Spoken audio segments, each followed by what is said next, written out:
Welcome everyone, this is मन्नत official YouTube channel. करीब करीब आप देख रहे होंगे एक वीक के बाद आपको क्लास देखने को मिल रही है प्रोविडेंट फंड्स के बारे में। तो पूरा का पूरा वीक आपका फेस्टिव वीक रहा है। पूरे के पूरे वीक के अंदर कोई खास ऐसी क्लास या इन्फॉर्मेशन कहीं से भी निकल के नहीं आई है। तो आज की क्लास में प्रोविडेंट फंड हम पढ़ेंगे। चाहे नेटर एएसओ के लिए आप पढ़ते हो, आईसीएमआर एओ के लिए पढ़ें, या आईआईटी एनआईटी के किसी एग्जाम के लिए पढ़ें, या कोई और स्टेट गवर्नमेंट या सेंट्रल गवर्नमेंट का ऐसा एग्जामिनेशन जहां पर आपका सीसीएस रूल्स और सर्विस रेगुलेशन से संबंधित सवाल पूछे जाते हैं। तो एमसीक्यू की जो अगर बात करें इन टॉपिक्स पर, तो डेफिनेटली आपको देखने को मिलेंगे हमारे प्लस मेंबरशिप में। उसको कैसे ज्वाइन करना है, नेटर का जो एएसओ का एग्जाम है उससे संबंधित अगर किसी ने ज्वाइन करना है तो टेलीग्राम चैनल पर आप विजिट कर सकते हैं।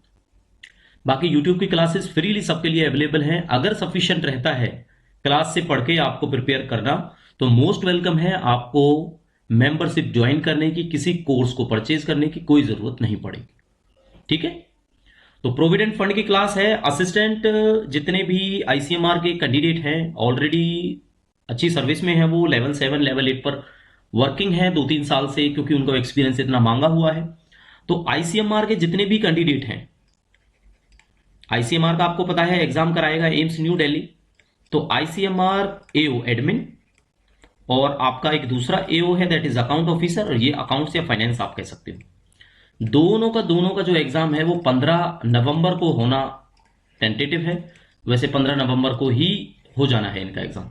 तो इनके लिए डेफिनेटली ये हेल्पफुल ज्यादा रहेगी। ठीक है, क्योंकि इनके एग्जाम में टाइम कम है। बाकी एएसओ के लिए, नेटर के लिए आप पढ़ते हैं या किसी और एग्जामिनेशन के, तो आपके भी 100% ये काम आएगा। तो प्रोविडेंट फंड के अंदर देखो होता क्या है। आपको प्रोविडेंट फंड अगर कोई बोले तो इसका मतलब क्या होगा? इसका मतलब होता है दैट इज जीपीएफ। क्या होता है इसका मतलब?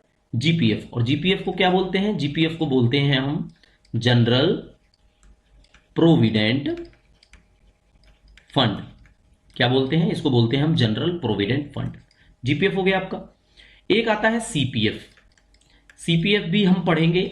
इसमें आता है आपका कंट्रीब्यूटरी प्रोविडेंट फंड। तो ये भी आपका फंड ही होता है। अब देखो, हमने एक वीडियो बनाई थी जिसमें हमने आपको बताया जीपीएफ का जो इंटरेस्ट रेट है वो 7.1% है। मिसलेनियस की प्लेलिस्ट के अंदर आपको देखने को मिलेगा, अमेंडमेंट के अंदर। तो उस प्लेलिस्ट में हमने ऐसे टॉपिक्स रखे हैं जिन पर हम अमेंडमेंट्स में की बातें करेंगे। तो आपको बताया हुआ है जनरल प्रोविडेंट फंड को कहीं पे जीपीएफ, कहीं पे कुछ, कहीं पे कुछ, उसका जो रेट ऑफ इंटरेस्ट है दैट इज सेम 7.1%। ठीक है। तो सीपीएफ हो गया। अब इसके अंदर और हम क्या पढ़ेंगे, इनसे एडवांसेस कैसे लेते हैं, एडवांसेस फ्रॉम जीपीएफ या सीपीएफ। ठीक है। एडवांसेस के अलावा अगर आपने किसी ने विड्रॉल भी करना है, विड्रॉल, तो विड्रॉल का क्या प्रोसीजर होता है, कितना विड्रॉल आप कर सकते हैं। ठीक है। फाइनल पेमेंट का अगर आपसे कोई पूछता है पीएफ के अंदर, फाइनल पेमेंट इन पीएफ कितनी आप एक्यूमुलेट कर सकते हो, दैट इज एक्यूमुलेशन। एक्यूमुलेशन का मतलब क्या होता है? कितना आप इकट्ठा कर सकते हैं इसके अंदर। और एक इंश्योरेंस स्कीम भी होती है, वो डिपॉजिट बेस्ड होती है आपकी, deposit linked insurance, deposit link insurance scheme. ठीक है। तो ये सारे के सारे टॉपिक्स हैं हम जो प्रोविडेंट फंड के अंदर आपको पढ़ाने वाले हैं। ठीक है। तो प्रोविडेंट फंड है आपका सबसे पहले, दैट इज जो बेसिकली हम सेंट्रल गवर्नमेंट में देखने को मिलता है सिविलियन एम्प्लॉइज के लिए, वो जीपीएफ होता है। और जीपीएफ की फुल फॉर्म हम आपको अभी बता चुके हैं। बाकी अब आप लोगों ने क्या करना है, कमेंट सेक्शन में पुट करना है कि फुल फॉर्म क्या होती है। ठीक है। एप्लीकेबल देखो ये किस किस पर है, एप्लीकेबल टू। पहला पॉइंट हमारा यहीं से शुरू होता है कि एप्लीकेबल किस पर है। तो ये है सेंट्रल गवर्नमेंट सिविलियन एम्प्लॉयज जो अपॉइंट हुए हैं आपके। सबसे ज्यादा जरूरी अपॉइंटेड डेट का याद रखना है, अपॉइंटेड ऑन एंड बिफोर। आपको पता है एनपीएस 1 जनवरी 2024 से लागू हुआ था, तो उससे पहले 31 दिसंबर 2003 तक जिन्होंने भी ज्वाइन कर लिया था उनको रखा गया जीपीएफ के दायरे में, that is general provident fund. तो या तो 31 को किया हो या 31/12/2003 को उसके पहले किया हो, तो आप एप्लीकेबल हो जाते हो जीपीएफ के लिए। ठीक है। अब जीपीएफ के लिए एलिजिबिलिटी क्या है, क्या ये प्रोबेशन में कटता है या नहीं कटता है, एलिजिबिलिटी बताओ, इसकी एलिजिबिलिटी क्या है। तो एलिजिबिलिटी यही है, साफ साफ कुछ नहीं है इसमें, कंटिन्यूस सर्विस होनी चाहिए आपकी, या तो 1 साल की, या आप री एम्प्लॉयड पेंशनर होने चाहिए, या आप परमानेंट गवर्नमेंट सर्वेंट होने चाहिए। ठीक है, इनमें से कोई सी ऐसी चीज है जो आपके पास होनी चाहिए। क्लियर हुआ। देखो एलिजिबिलिटी में क्या है, परमानेंट है, तो आपको पता है प्रोबेशन के बाद परमानेंट आप ज्वाइन कर सकते हो जीपीएफ। इसके अलावा आप री एम्प्लॉयड, आप रिटायर हो चुके हो, आप पेंशनर हो, लेकिन फिर भी आपने इसको ज्वाइन करना है तो आप कर सकते हो, इसको री एम्प्लॉयड पेंशनर हो जाएगा। इसके बाद टेम्परेरी। अब टेम्परेरी क्या होता है, टेम्परेरी गवर्नमेंट सर्वेंट, उनकी मिनिमम 1 साल की सर्विस होनी चाहिए, और 1 साल की सर्विस से पहले भी वो ज्वाइन कर सकते हैं। तो ऐसा नहीं है कि नहीं कर सकते, बट ऐसा भी है कि वो कर भी सकते हैं। तो दोनों तरीके से आपको पता होना चाहिए कि 1 ईयर ऑफ सर्विस कंटिन्यूस अगर होती है टेम्परेरी गवर्नमेंट सर्वेंट की, तो वो क्या है, सब्सक्राइब कर सकता है जीपीएफ फैसिलिटीज को। ठीक है, और 1 साल के कंप्लीशन से पहले भी प्रोविजन है वो कर सकता है। तो एलिजिबिलिटी आपको पता होनी चाहिए, टेम्परेरी गवर्नमेंट सर्वेंट के लिए, री एम्प्लॉयड पेंशनर के लिए, और टेम्परेरी गवर्नमेंट सर्वेंट के लिए होती है। क्लियर हो गया। चल सब्सक्रिप्शन पढ़ते हैं इसके अंदर। सब्सक्रिप्शन कितना होता है, सब्सक्रिप्शन 6% मिनिमम। इसके अंदर जो सब्सक्रिप्शन है वो मिनिमम 6% होता है आपके इमोल्यूमेंट्स का। ठीक है, इमोल्यूमेंट्स, इमोल्यूमेंट्स। अब कोई बताएगा इमोल्यूमेंट्स क्या होता है, तब तक आप लोग बताओ, थोड़ा सा हम कुछ पढ़ाते हैं फिर आपको इमोल्यूमेंट्स के बारे में बताएंगे। ठीक है, तो जो ये 6% है ये आपका रूल नंबर 8 में लिखा गया है। तो रूल नंबर 8 जब आप पढ़ोगे ना, क्या पढ़ोगे आप, जीपीएफ CS रूल, उसके अंदर आपको ये 6% वाला प्रोविजन मिल जाएगा रूल नंबर 8 के अंदर। तो 8 की जो पहली लाइन है उसमें लिखा है 6% मिनिमम होगा, और जितनी भी आपकी टोटल इमोल्यूमेंट्स है उससे ज्यादा नहीं हो सकता ये कभी भी। ऐसा थोड़ी है कि आप पूरे के पूरे पैसे आप कट करा के जीपीएफ में प्रोवाइड आप सब्सक्राइब कर लोगे उसको, उसमें डिपॉजिट करा दोगे, ऐसा नहीं कर सकते। ठीक है, चल इमोल्यूमेंट्स की बात चलती है तो इमोल्यूमेंट्स का भी बता देते हैं। देखो इमोल्यूमेंट्स क्या है, इमोल्यूमेंट्स का मतलब पे होता है, पे के साथ साथ लीव सैलरी भी होती है। पे तो है ही है, लेकिन अगर आप लीव पे हो तो भी इमोल्यूमेंट्स में जोड़ा जाता है ना वो। और किसी भी तरह का आपको अगर रिम्यूनरेशन मिलता है, रिम्यूनरेशन समझ में आया आपको, किसी भी तरह का आपको रिम्यूनरेशन मिलता है, ठीक है, और ये रिम्यूनरेशन कब मिलता है, जब आप फॉरेन सर्विस में होते हो, तो इसलिए हम ब्रैकेट में यहाँ पे लिख देते हैं फॉरेन सर्विस। तो जैसे फॉरेन सर्विस में अलग से रिम्यूनरेशन मिलेगा तो वो सारा जोड़ के ही आपका बनेगा इमोल्यूमेंट्स। ठीक है, और ये डेफिनेशंस के अंदर है तो डेफिनेटली आपको पता लग जाएगा, रूल नंबर 2 के अंदर आता है। रूल नंबर 2 के अंदर आप देखोगे तो पहला जो पॉइंट है उसका बी पॉइंट यही है, रूल 2 ऑफ 1 ऑफ पी। ठीक है, इमोल्यूमेंट्स के बारे में। चल मिनिमम का कहेंगे बच्चे सर की, मिनिमम तो आपने बता दिया, मिनिमम सब्सक्रिप्शन कितना बताया हमने आपको, मिनिमम दैट इज 6%। और मैक्सिमम कितना हो सकता है, बताओ मैक्सिमम कितना हो सकता है, क्या मैक्सिमम का भी कोई प्रोविजन है।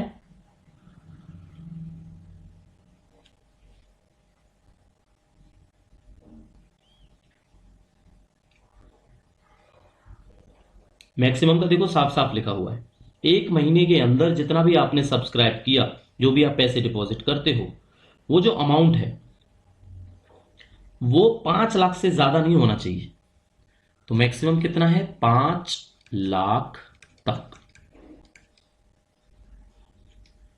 ठीक है, 5 लाख तक एनुअल है, आप डिपॉजिट कर सकते हो।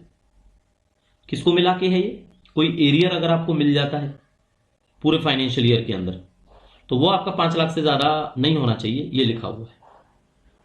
ठीक है, चलो अब ये जो सब्सक्रिप्शन है मिनिमम है, क्या इसको घटाया बढ़ाया जा सकता है, क्वेश्चन आ जाता है।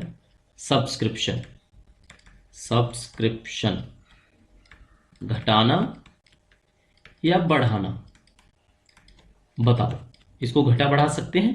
तो यहाँ पे हम आंसर देंगे आपको, डेफिनेटली हम इसको इंक्रीज कर सकते हैं या रिड्यूस कर सकते हैं। तो इंक्रीज जब करना हो तो इंक्रीज हम करेंगे 2 टाइम्स, और डिक्रीज जब करना हो वंस है वो। और ये कब कब है?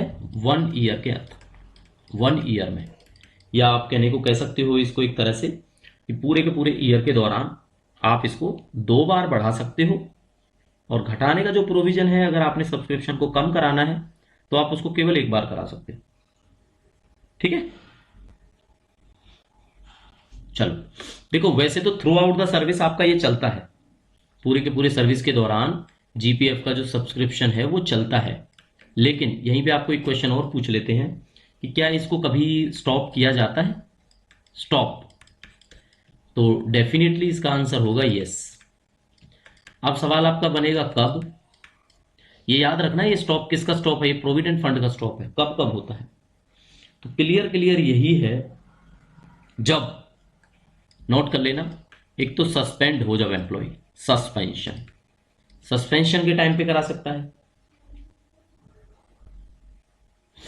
एक जब वो लीव पर होता है और वो ऑप्शन दे, लीव पर ऑप्शन देकर, कौन देगा ऑप्शन? Government employ. कौन कौन से लीव पर हो सकता है वो ऑप्शन देगा? एक तो होता है लीव विदाउट पे, ठीक है, कौन सी लीव है? लीव विदाउट पे, छुट्टी लिया सैलरी नहीं मिलेगी, लीव विदाउट पे है। या डाइज नोन है, डाइज नोन आपको समझ में आता है ना, जिस पीरियड को आपकी सर्विस में गिना ही नहीं जाता। एक ऑप्शन ये होगा, एक ऑप्शन ये होगा, तीसरा ऑप्शन और है, तीसरा ऑप्शन है एचपीएल, हाफ पे लीव। इन तीनों के तीनों टाइम पर आप ऑप्शन सबमिट करो और अपना जो सब्सक्रिप्शन है उसको स्टॉप करा लो। सस्पेंशन के टाइम पे अपने आप स्टॉप हो जाता है। ठीक है, चलो, इंटरेस्ट हम आपको अलग से वीडियो में भी बता चुके हैं, लेकिन अब पूरा का पूरा प्रोविडेंट फंड अगर हम पढ़ा रहे हैं तो इंटरेस्ट भी बात कर लेते हैं। तो इंटरेस्ट रेट देखो, कोई बुक पढ़ोगे आप, आपको बुक में मिलेगा, सितंबर तक का मिल जाएगा आपको बुक में, सितंबर 2025 तक का मिल जाएगा। लेकिन अक्टूबर नवंबर दिसंबर, जो दिसंबर तक का रेट है 2025 तक का, वो वीडियो हम बना चुके हैं, आपको बता चुके हैं वो कितना है, 7.1% ही है वो। ठीक है, और इससे पहले भी 7.1 ही था, ऐसी कोई बात नहीं है, बट पता होना चाहिए आपको। क्लियर हो गया? तो रेट ऑफ इंटरेस्ट इसमें कितना रहेगा? That is 7%। एक क्वेश्चन क्लियर हो गया आपको। एक टॉपिक और है, क्या टॉपिक है? टॉपिक आता है इसके अंदर, रिकवरी जो होती है, इसमें से आप पैसा ले लेते हो तो आपसे रिकवरी अगर होती है, तो रिकवरी जब आपकी रिटायरमेंट होगी, रिकवरी रिटायरमेंट से पहले स्टॉप हो जाती है, से पहले स्टॉप कब होती है? ठीक है, अब देखो ये क्वेश्चन ऐसे हैं, हिंदी में बता रहे हैं तो ज़्यादा आपको अच्छे से समझ में आएंगे, लेकिन जो ऑलरेडी सर्विस में है उसको ये बातों का शायद पहले से ही आभास होगा, पता होगा। तो बताओ अब क्या होगा इसके अंदर? तो रिटायरमेंट से पहले स्टॉप हो जाता है तो वो उसका प्रोविजन है 3 महीने का, 3 मंथ्स। ठीक है, तो 3 मंथ्स है जो ये आपका आंसर हो गया यहाँ पे। 3 मंथ्स पहले क्या है, स्टॉप हो जाता है रिटायरमेंट से। लेकिन रिटायरमेंट किस तरीके की होनी चाहिए? वॉलेंट्री नहीं होनी चाहिए, ये भी याद रखना आप।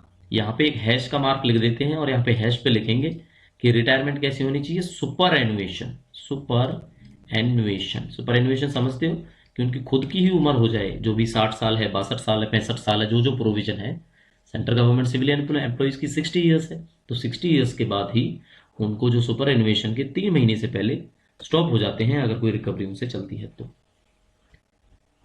ठीक है, चलो, फैमिली के बारे में जब भी पढ़ोगे आप, तो फैमिली की डेफिनेशन आपको एग्जैक्टली हर जगह मिल जाएगी। वाइफ भी आती है, वाइफ के अलावा जुडिशली सेपरेटेड किसी की वाइफ है, हस्बैंड है, कोई ग्रांड पेरेंट है, पैटर्नल ग्रांड पेरेंट है जब आपके पेरेंट्स जिंदा ना हो, चिल्ड्रन है चाहे उसमें अडोप्टेड चिल्ड्रन हो, कोई भाई है माइनर हो, चाहे सिस्टर है वो अनमेरिड होनी चाहिए। ठीक है, और गार्जियन एक्ट के थ्रू कोई गार्जियन भी है तो वो भी हो सकता है फैमिली। तो फैमिली तो बेसिकली आपको यही डेफिनेशन मिलेगी। ठीक है, चलो, नॉमिनेशन का पता ही है आपको, नॉमिनेशन जब सबमिट करते हैं तो एक से ज्यादा का सबमिट कर सकते हैं, उसमें हम परसेंटेज बता सकते हैं। चलो इस टॉपिक को लिख ही देते हैं हम यहाँ पे, नॉमिनेशन। अब किसी को ये लगेगा कि एक का ही करा सकते हैं, तो एक से ज्यादा नॉमिनी हो सकते हैं, एक से ज्यादा हो सकते हैं अगर एम्प्लॉय दे तो। एग्जाम्पल से समझाएं। चलो, फादर का लिख दिया मैंने 30% शेयर रहेगा, मदर का लिख दिया मैंने 40% शेयर रहेगा, वाइफ का या हस्बैंड का, एम्प्लॉय अगर फीमेल हैं तो उन्होंने अपने हस्बैंड या वाइफ का लिख दिया कि 30% रहेगा। तो अब ये नॉमिनेशन एक से ज़्यादा पर्सन का है, अगर ऐसा कोई होता है, डेथ केस होता है, कुछ भी होता है, तो इस रेशो में ही उसको शेयर कर दिया जाएगा। ठीक है, जितना भी उनका अमाउंट बनता होगा इसी रेशो में उनको शेयर कर दिया जाएगा। ठीक है, चलो एडवांस का टॉपिक है, डिस्कस कर लेते हैं, एडवांस फ्रॉम जीपीएफ। तो एडवांस के क्या क्या प्रोविजन है, एडवांस के बहुत सारे केसेस हैं।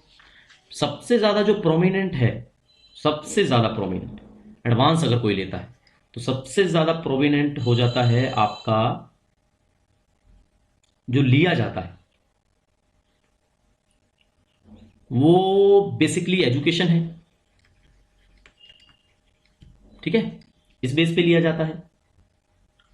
कोई आपने कहीं जाना हो, कोई किसी प्लेस पे जाना हो, कोई एमिनेंस प्लेस हो, तो विजिट टू एमिनेंस प्लेस, जो सुप्रसिद्ध हो या कोई धार्मिक जगह हो जहां पर आपने जाना है, उसके कॉस्ट के बेसिस पे भी आप कह सकते हो कि मेरे को एडवांस लेना है इस बेसिस पे, तो भी आप ले सकते हो। ठीक है, कोई चीज परचेज करनी है तो उस बेसिस पे भी आप एडवांस ले सकते हो जीपीएफ से। एक बड़ा सा अच्छा सा सवाल आता है, ऑब्लिगेटरी एक्सपेंसेस। ऑब्लिगेटरी एक्सपेंसेस, तो ये ऑब्लिगेटरी एक्सपेंसेस को हैश लगा के हम आपको समझाएंगे। ऑब्लिगेटरी एक्सपेंसेस क्या होते हैं इसके अंदर। देखो, ये क्लास पॉसिबली है कि या तो आज की क्लास में खत्म करा देंगे हम, टाइम अगर ज्यादा लगा समझाते समझाते तो नेक्स्ट क्लास में डेफिनेटली खत्म पूरा प्रोविडेंट फंड, चाहे उसमें सीपीएफ हो, चाहे जीपीएफ हो, चाहे एडवांस हो, चाहे जो भी कंडीशन हो। ठीक है, तो एक रनिंग अप स्पीड में करवाएंगे आपको सिलेबस, डेफिनेटली काम आएगा आपके हर क्लास में, हर एग्जाम में, हर पेपर में, जो जो आपका सीसीएस रूप से संबंधित है। तो देखो, ऑब्लिगेटरी एक्सपेंसेस कौन से होते हैं इसमें ना, कुछ ऐसे हैं जैसे कोई मैरिज है। हाँ, अभी हमने थोड़े ये पहले आपको इसके बारे में बताया ना, जो ये एजुकेशन है, तो एजुकेशन के बाद दूसरा जो जीपीएफ का जो विड्रॉल का है, एडवांस का है, वो मैरिज हो सकता है। ठीक है, मैरिज का हो गया। मैरिज के अलावा फ्यूनरल का कोई केस होता है, उस केस में भी आप एडवांस ले सकते हो। कोई सेरेमनी होती है किसी भी तरह की, उसमें भी आप एडवांस का प्रोविजन है, आप ले सकते हो। ठीक है, तो बेसिकली यही था आपका जो ऑब्लिगेटरी एक्सपेंसेस। तो ये कुछ रीजंस हैं जहां पे आप ले सकते हो, बाकी जब आपको क्वेश्चन कराएंगे तो डेफिनेटली आपको पता लग जाएगा। ठीक है, चलो अब क्वेश्चन की थोड़ा सा डिस्कस कर लेते हैं। जब आप एडवांस लेते हो, एडवांस, तो एडवांस की अथॉरिटी है जो, वो कौन है, यहां पे लिख देते हैं सैंक्शनिंग अथॉरिटी। कौन साइन करेगा जब आपको एडवांस मिलेगा, तो हेड ऑफ ऑफिस जब साइन करेगा तो आपको मिलेगा, हेड ऑफ ऑफिस, याद कर लेना इसको। ठीक है, चलो अब एक क्वेश्चन और हम आपसे पूछेंगे कि एडवांस मिलता कितना है, एडवांस। ठीक है, क्वेश्चन आएगा हाउ मच, कितना मिलेगा, बताओ भाई कितना मिलेगा। 12 महीने की पे, 12 महीने की पे या 3/4 ऑफ डिपॉजिट इन जीपीएफ। 12 महीने की पे लगा लो, या आपकी जितना आपने जीपीएफ में जमा करा है उसका 3/4, इनमें से जो ज्यादा नहीं, जो कम होगा, कम जो होगा वो मिलेगा। 12 महीने की पे हो या 3/4 हो आपका क्रेडिट का, जितना अमाउंट आपका जमा है, जो इसमें से कम होगा वो आपको मिल जाएगा। ठीक है। अब यहीं पे एक सवाल बन जाता है रिकवरी का। रिकवरी, एडवांस तो ले लिया, अब रिकवरी कैसे होगी? तो यहां पे नोट करना, रिकवरी की जो मैक्सिमम इंस्टॉलमेंट है, एक सवाल ये भी आता है पेपर में, वो 60 हो सकती है। 60 से ज्यादा इंस्टॉलमेंट नहीं मिलेंगे आपको, 60 के 60 इंस्टॉलमेंट्स में आपको जमा करना पड़ेगा। ठीक है, चलो।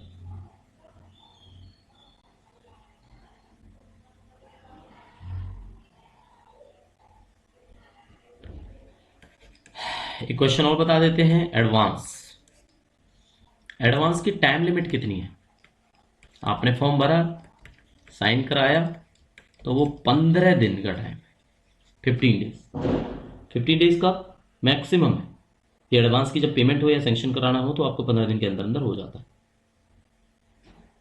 अब यहीं पे एक चेंज है, इसको नोट करना, इलनेस या कोई इमरजेंसी और है। अब जो जैसे किसी ने जो ऑब्लिगेटरी एक्सपेंसेस के लिए कुछ लेना है, तो इमरजेंसी अगर हुई है तो उस केस में 7 दिन के अंदर आपको एडवांस मिल जाता है। दो ही सवाल आते हैं, या तो 15 दिन वाला आता है या 7 दिन वाला आता है। ठीक है,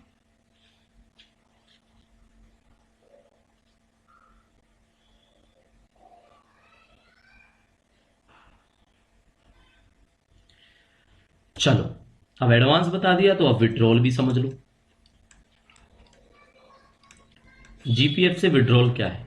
सिंपल सा स्टैंडर्ड ऑपरेटिंग प्रोसीजर, या फिर गलत बोल दिया हमने शायद कुछ, स्टैंडर्ड प्रोसेस सीट कुछ ऐसा होता है ना, कि अगर कोई फॉर्मेट अवेलेबल है तो उसकी नोटिंग नहीं बनाई जाती है। बताया था हमने आपको जब आपको ऑफिस प्रोसीजर की क्लास पढ़ाई। तो बेसिक सा है, इनका फॉर्म बना होता है, फॉर्म फिल करो और विड्रॉल कराओ। ठीक है कब कब, कब कब मिलता है, कब विड्रॉल कब करा सकते हो? सबसे पहला वही जो हमने आपको बताया, एजुकेशन आएगा। ठीक है, फिर आपका इलनेस का हो सकता है, आपका आपके फैमिली मेंबर का किसी का भी। तीसरा आपका कोई हाउसिंग का इश्यू हो सकता है, घर बनाना हो, रेनोवेट कराना हो।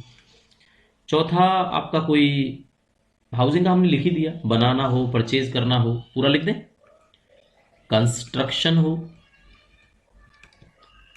या परचेज हो या रेनोवेशन भी हो। भाई मेरा पुश्तैनी घर है, उसको रेनोवेट कराना है तो भी आपको मिलेगा। ठीक है, ऑब्लिगेटरी हम आपको बता ही चुके हैं, ऑब्लिगेटरी एक्सपेंसेस। अब आप बताओ कमेंट करके, उसमें भी आपको मिलेगा। हाउसिंग के हमने सारे बता दिए आपको। कोई मोटर कार बोलते हैं या कोई स्कूटर बोलते हैं या और कोई व्हीकल है, उसको परचेज करना है तो भी आपको मिल जाता है एडवांस, या सॉरी विड्रॉल करा सकते हो आप। ठीक है,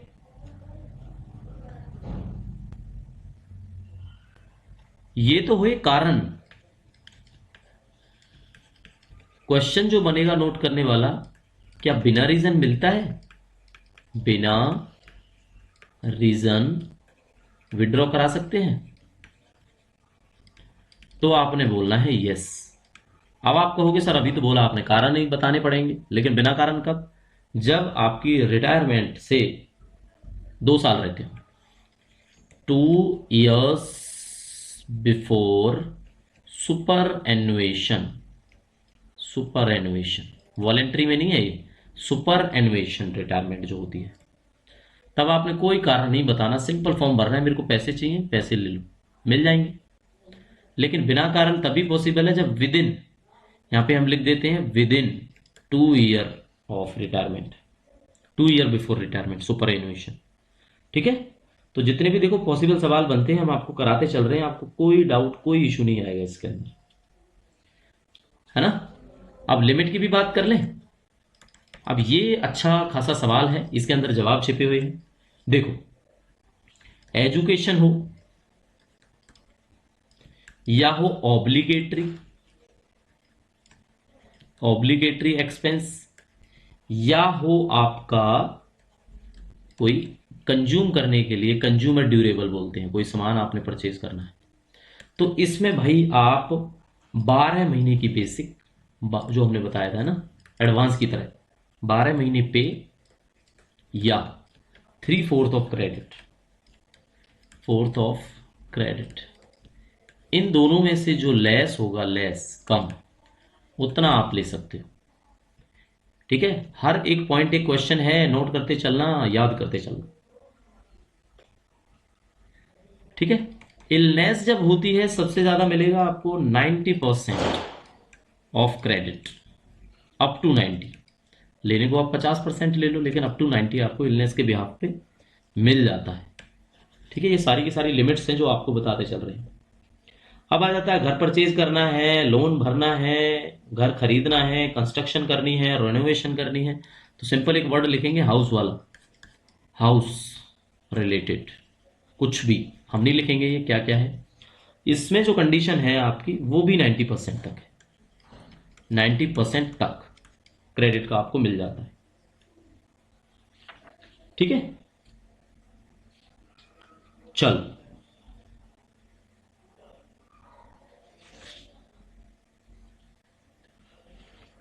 अच्छा 90% तक तो मिल जाता है, लेकिन एक क्वेश्चन ये भी है क्या रिटायरमेंट से पहले भी मिल जाता है? रिटायरमेंट से, जो रिटायरमेंट अब सुपर एनुएशन है, 2 साल पहले, रिटायरमेंट से 2 साल पहले, लेकिन ये रिटायरमेंट आपकी सुपर एनुएशन वाली है, सुपर एनुएशन, तो मिल जाता है भाई, बिल्कुल मिल जाता है, 90% तक आपको मिल जाएगा, आप ले लो चाहे। ठीक है, चलो अब क्राइटेरिया हर किसी के लिए अलग है, क्राइटेरिया हर किसी के लिए अलग है।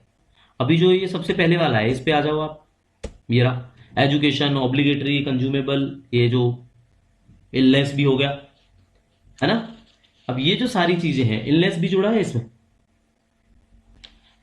ये दोनों को मिला के कोई खर्चा करना है ना आपने, तो आपकी कम से कम 10 साल की सर्विस होनी चाहिए, 10 साल सर्विस, तब मिलेगा भैया इतना, ये याद रखना आप लोग। ठीक है, हर केस में अलग है, हर केस में अलग होता है ये। चलो लास्ट वाले को बताइए, 2 साल से पहले है तो 2 साल से पहले हो जाएगा वो। ठीक है,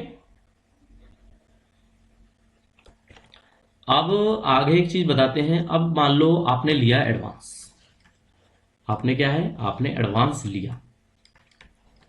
अब कह दो कि सर ये एडवांस को विड्रॉल में कन्वर्ट करा दूं मैं, भाई मुझे रीपे नहीं करना, विड्रॉ करा दूं मैं बस खाली इसको, तो क्या हो सकता है? कन्वर्जन, कन्वर्जन तो बिल्कुल होगा, हमने यस लिख दिया यहां पे। कैसे होगा?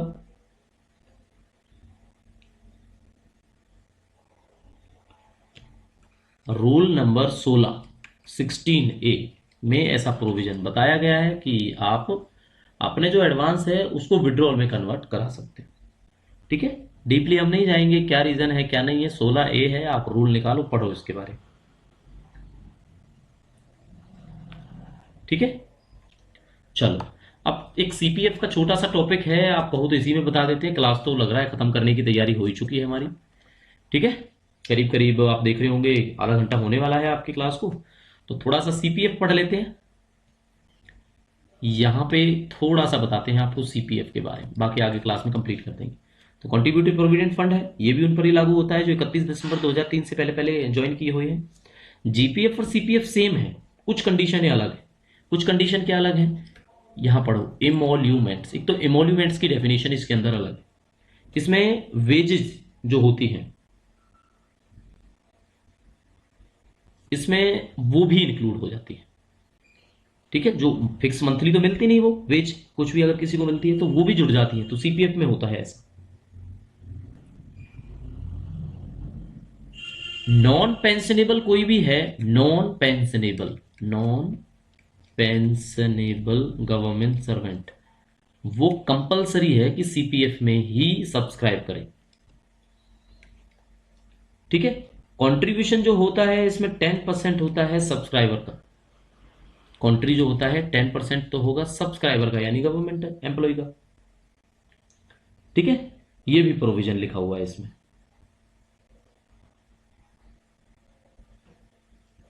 विड्रॉल की कुछ लिमिट है, वो चेंज है। विड्रॉल का क्या है, एडवांस का क्या है, 3 महीने की बेसिक देते हैं इसमें। 3 महीने की जो पे है या तो वो ले लो, या जितना आपके खाते में जमा है उसका 50%, 3/4 कितना होता है, 75% होता है ना, वो नहीं मिलेगा, 50% मिलता है। फिर रिकवरी है, वो 24 महीने से ज़्यादा नहीं होगी। उसमें रिकवरी कितनी थी, 60 इंस्टॉलमेंट थी। तो ये हम एक टेबल बनाएंगे और आपको समझा देंगे, ठीक है। तो अगले वाली क्लास में इसमें कोई डाउट, कोई इशू नहीं आएगा आपको, तो डेफिनेटली आपका काम करेगा ये। चलो, लास्ट में है हमारा प्रमोशनल एंडिंग। manatofficial14@gmail.com मेल कर सकते हैं। व्हाट्सएप का नंबर आपको पता ही है, व्हाट्सएप आप कॉल कर सकते हैं, सॉरी कॉल नहीं कर सकते हैं, केवल आप मैसेज कर सकते हैं व्हाट्सएप पर, क्योंकि कॉलिंग फैसिलिटी उस नंबर पर अवेलेबल नहीं है। तो कोई भी आपका कॉल है वो रिसीव नहीं करेगा अगर आप ट्राई करोगे, और एक टाइम के बाद अगर ज़्यादा कोई परेशान करेगा तो वो ब्लॉक हो जाता है, ठीक है। तो ये केवल चैटिंग पर्पज के लिए बनाया है। आपके कोई क्वेश्चन है, आपके कोई सवाल है, कोई भी कैसा भी आप कर सकते हैं, पूछ सकते हैं। कोर्स से रिगार्डिंग, कोर्स से संबंधित भी जानकारी आपको इसी पर मिल जाती है, ठीक है। तो बाकी आप लोग प्रिपेयर करते रहिए। कोई सजेशन अगर आपका होता है तो वो डेफिनेटली आप हमसे पूछ सकते हैं, आप हमें ईमेल कर सकते हैं। व्हाट्सएप का नंबर आपको पता है, जो फर्स्ट टाइम शायद क्लास देख रहे हैं उनको बता देते हैं, 8307314291। ये व्हाट्सएप नंबर है, इसको आप सेव करो मन्नत ऑफिशियल के नाम से। और इस पर कभी भी कोई भी क्वेरी है, किसी भी एडवर्टाइजमेंट की, किसी भी प्रिपरेशन की, डेफिनेटली आप करोगे और कोशिश करेंगे जल्द से जल्द आपके सवालों का जवाब दें। तो without any delay whole playlist पुरानी जितनी भी हैं आप रिवाइज करते रहो, काम आती रहेगी। मिलेंगे न्यू क्लास में, तब तक के लिए thank you and see you soon.